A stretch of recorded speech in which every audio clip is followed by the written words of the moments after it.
Hey there, gardening friends. It's Lani from Gingerfoot Garden. Today we're diving into one of my favorite summer treats, watermelon. Watermelon is part of the same plant family as cucumbers, pumpkins, and squash. It's not just tasty, but it's also packed with nutrients like vitamins A and C and lycopene, the antioxidant that gives it the red color. Since watermelon is about 92% water, it's great for staying hydrated. That's why it's really popular in the summer. Watermelons are easy to grow in warm climates, whether in ground, raised beds, or even in containers. They tend to spread out as they grow, but don't worry. If you're short on space, I've got 10 tips to help you grow delicious watermelon in a small space garden. So let's get started.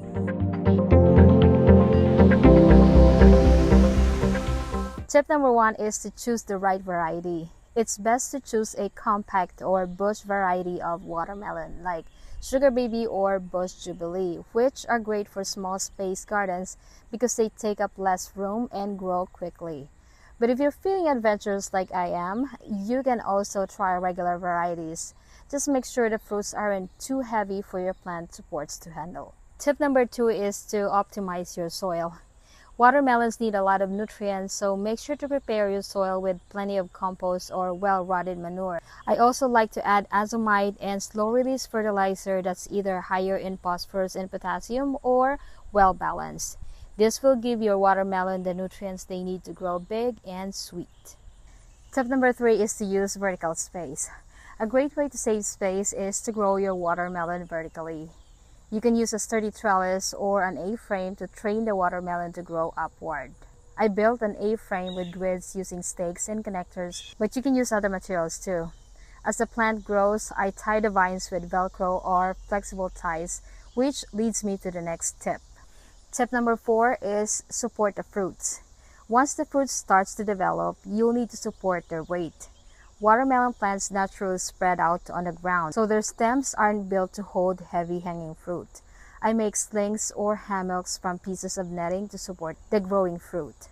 You can do the same with fabric, hosiery, or mesh.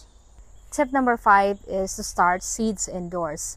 Starting your seeds indoors a few weeks before the last frost gives you a head start. By the time it's warm enough outside, you'll have strong seedlings ready to plant. In my area, I start mine in April. But if you don't have a space to start seeds indoors, you can either buy a young plant or sow seeds directly in the ground after the threat of frost has passed. Tip number 6, mulch to retain moisture. Mulching helps keep the soil moist and temperature steady. I like using cedar pet bedding, which is really just wood shavings to mulch my watermelon plants and the rest of my garden. You can also use straw, wood chip, or other materials. Mulching also cuts down on weeds, so your watermelon plants won't have to compete for nutrients.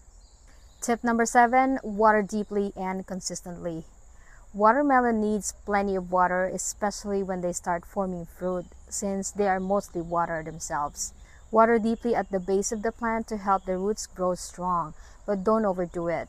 Too much water can cause diseases like powdery mildew. Tip number 8 is prune and pinch. When it comes to watermelon, less can be more. Pruning is helpful.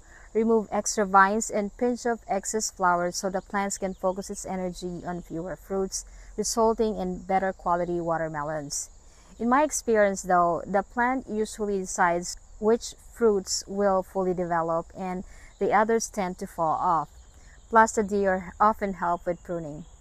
Tip number 9, fertilize wisely. Fertilize your watermelon plants with a balanced fertilizer, especially when they start to flower. This helps them grow and produce sweeter fruit. I like to add warm castings and pre-composted material from my Vego kitchen composter to give the plants an extra boost. But you can also use liquid fertilizers. Tip number 10, harvest at the right time. Timing is key. Watermelons are ready to harvest when the underside turns yellow and the tendrils near the fruit starts to dry out. Tap the melon. If it sounds hollow, it's ready to pick. Also, the outer skin will become dull instead of shiny. My bonus tip, protect the watermelon. Companion planting helps make the most of your space and keep pests away. Plants like rosemary and onion can help deter pests, while marigolds attract pollinators. To protect your watermelons, use netting. I cover my raised bed with deer netting to keep deer and other animals from eating my plants. I also use netting to shield the fruits from wildlife. And there you have it, my 10 tips to grow juicy watermelons even in a small garden. If you found these tips helpful, please give this video a thumbs up and don't forget to subscribe to Gingerfoot Garden for more gardening tips.